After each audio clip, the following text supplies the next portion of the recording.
YouTube is not a video platform. It's a click and watch platform. It's a platform that people have to decide what to view. Even when you compare it to other video platforms like TikTok feeds you content based on your algorithm, based on your watch history, and they're really good at it. But YouTube long form, at least, is still a decision platform. So to me, like, the first step is always just like really nailing down what ideas we're going to make for a channel. So when I think about these smaller channels that are growing really quickly, it's usually that they have actually invested more time into ideation. I recently had a channel in our accelerator program, Ian Lore Astro.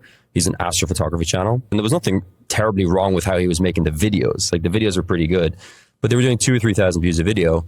And I'd love to take a lot of credit for it, but the reality of it is we were just like, hey, like, spend more time on ideation, study what's working in other niches, try to build a video that we define as having a CCN fit. It hits the core audience, it hits the casual audience, and it hits the new audience all at the same time, which sounds easy, but it's actually quite hard, because sometimes what's really interesting to a new audience alienates a core audience.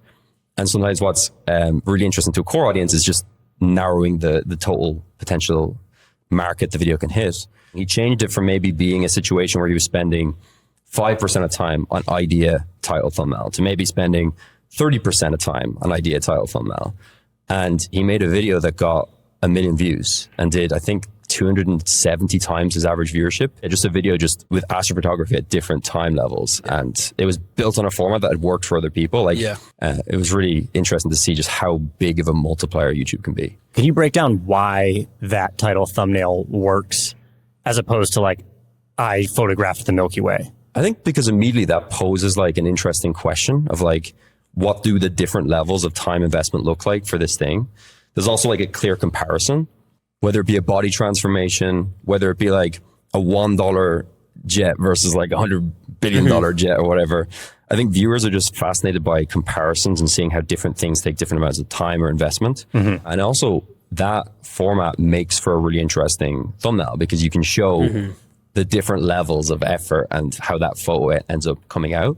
But those little differences can just have such outsized returns, which it breaks my brain sometimes. We worked with this creator, his name was Tim Gabe, and he had a video which was 6 UI hacks. And someone on my team helped advise him on just like a tiny thumbnail change. And the difference between the thumbnail he had before and the thumbnail he had afterwards was, I would say maybe it was like 30, 40% better, the one afterwards. Like, it wasn't a huge difference.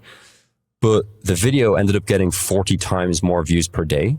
And that's what breaks my brain. And I think what a lot of creators like fail to realize is how much of a difference those small details can make. Sometimes it is about just like realizing where you need to invest more time and focus and just improving those little details.